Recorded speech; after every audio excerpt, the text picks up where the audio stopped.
The Anoka-Hennepin district has a proud tradition over the last 70 years of serving the community and being a reflection of the community. Schools are the foundation of a community, and people who see strong schools are inclined to move into that community, and strong schools play a part in making sure that people in our community are ready to be contributing community members. This referendum is our opportunity to continue our efforts in providing success, stability, and support for all students. Residents of Anoka-Hennepin will have the opportunity to weigh in on 3 questions on or before November 2nd.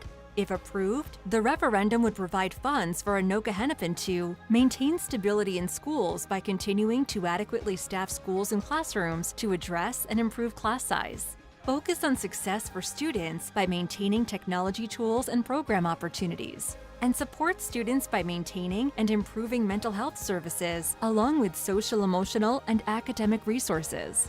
If questions 1 and 2 are approved, voters are renewing 2 referendum projects that were scheduled to expire.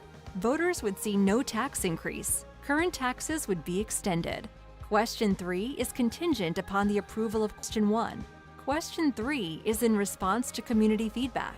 If approved, Anoka-Hennepin will be able to extend new support programs initially funded in response to the pandemic, which the community indicated was an increasing need before 2020. If question 3 is approved, the tax impact is approximately $10 a month for an Anoka-Hennepin homeowner who owns a $250,000 property. This chart also lists a few examples. A tax impact calculator is also available online.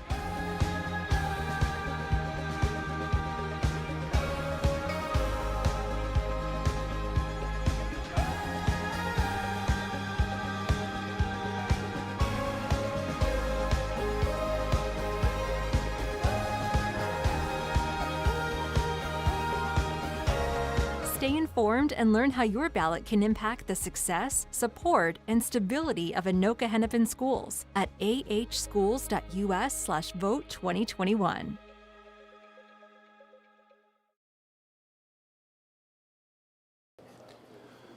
Good evening and welcome to Anoka High School. I'm David, Law Superintendent, and this is our 3rd community information session for this fall's operating levy.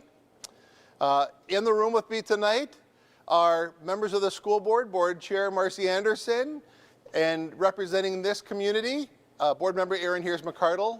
We also have administrators from across the Anoka cluster of schools and district support staff, our communication team, and members of our community. I want to thank you all for coming tonight to get informed. Tonight we're going to run through the information that leads up to this operating levy and capital tech levy.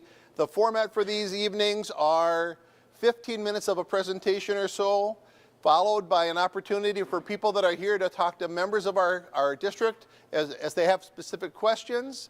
And then after that, we have technology set up to take online surveys. This is our 3rd night. We're live on YouTube. We also roll this over to our Facebook feed, and we have links to our community surveys so that people who can't attend in person can take those surveys online.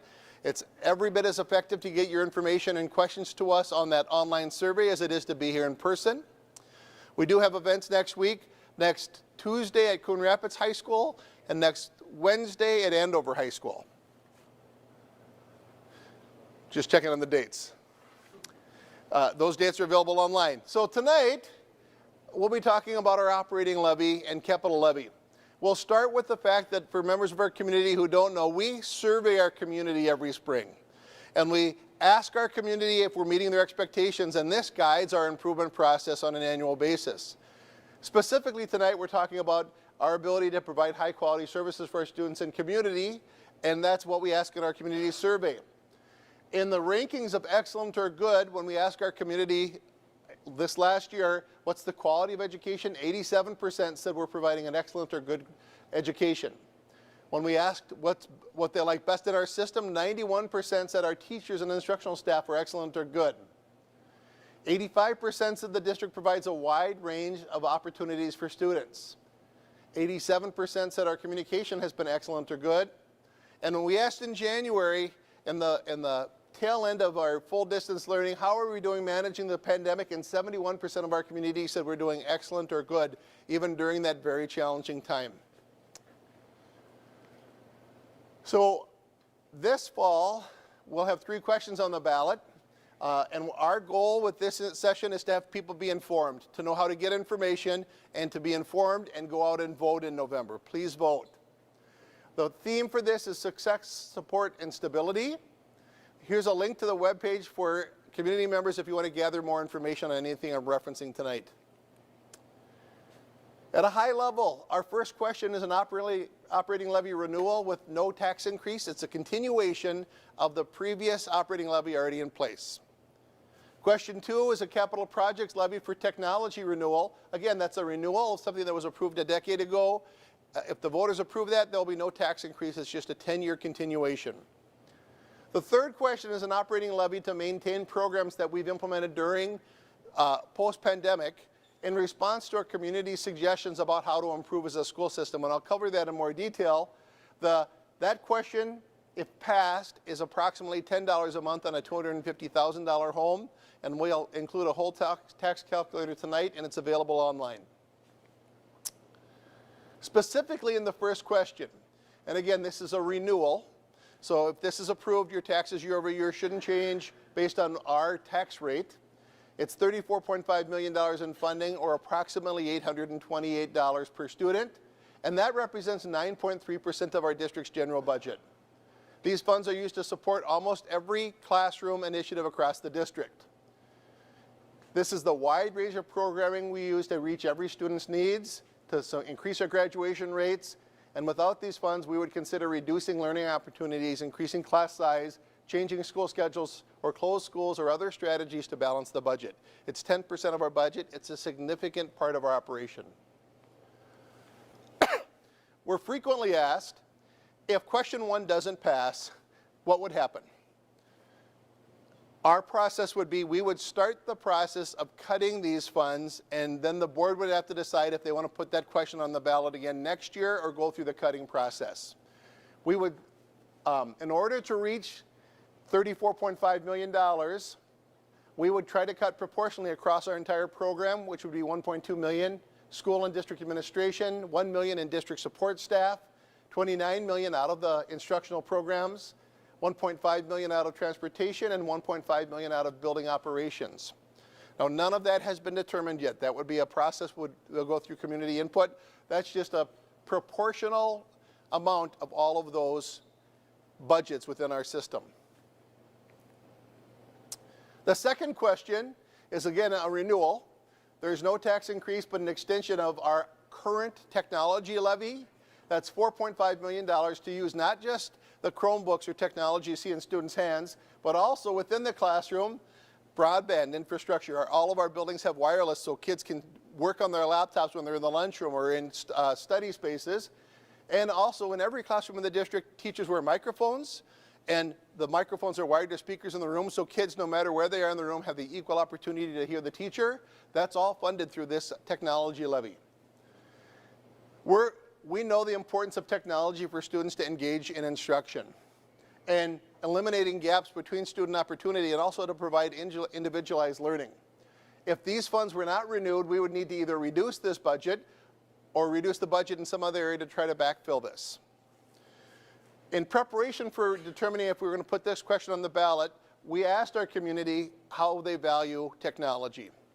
And our community said, 85% said it's either absolutely essential or very important. And it was with that information that the board chose to bring this back out to the community for a renewal.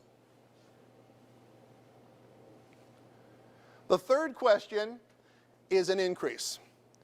And this increase is based on input over the last 5 years from our community. When we ask our community, if we're not good or excellent, how do we get better? If we're not meeting your expectations, what would you like to see? And the most common themes are increased mental health and social work or social emotional support for students. That's a top priority. Lower the ratio for counselors. Increase the number of social work support. The other area is please provide academic support for students that aren't at grade level in math and reading. And so this question addresses that. Now, specifically, the federal government provided school districts funds post-pandemic for 2 years to help students get back caught up in school. and we are using a portion of those funds over the next 2 years to reduce or to provide social emotional support and provide academic support. If this question is passed, those 2-year supports would be extended another 10 years. So question 3 is an operating levy increase at approximately $10 per month on a $250,000 home. And just to put that through visually, in 2021, 2021, the federal government provided an additional $40 million plus for the district to use over 3 years to increase supports in post-pandemic. Those funds expire in 2023. If this third question is approved, those supports would extend another 10 years beyond 2023.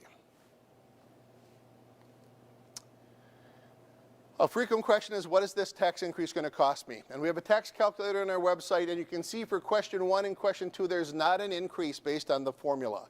It's a renewal of existing taxes. For question 3, on our tax calculator, you can see an annual cost and a monthly cost on whatever your home value is. And that's available online, and you can certainly communicate in or call in if you have questions on this tax calculator.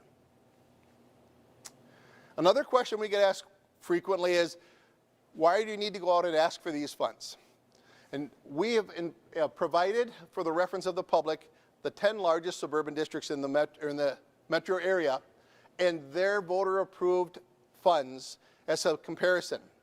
You can see that of these 10 largest districts, Anoka-Hennepin is 9th out of 10 currently, and if question 3 is approved, we will still be 9th out of 10. We would move from $1,054 in voter-approved funds per pupil to $1,329. Our goal is to have people be informed. So these evening events, this YouTube Live and Facebook, these videos and information boards we have available are hoping to get people informed and ask questions so that they'll vote. You can go to our website at ahschools.us/vote 2021. Community members can go to this site and find polling places, voter registration, frequently asked questions, tax impact calculator, and more. Please be informed. In summary for tonight, we have 3 questions on the ballot. Question 1 is a renewal of our 10% of our budget, approximately operating levy that was approved almost a decade ago. Question 2 is a renewal of our technology level that was approved at that same time for $4.5 million a year. Both of those are renewals with no additional tax impact other than an extension. And question 3 is to authorize consideration of an operating levy, a tax increase, to support the kinds of things we've put in place with federal funds post-pandemic. Social emotional support and academic support for students. At this point in time, I'd encourage anyone who's watching this online to find our survey and submit information. We'll use that to either respond or populate our frequently asked questions. And we'll take a break in this room for people that are here from the public to answer questions or ask questions of anyone in the staff. Thank you, and join us next week on Tuesday or Wednesday.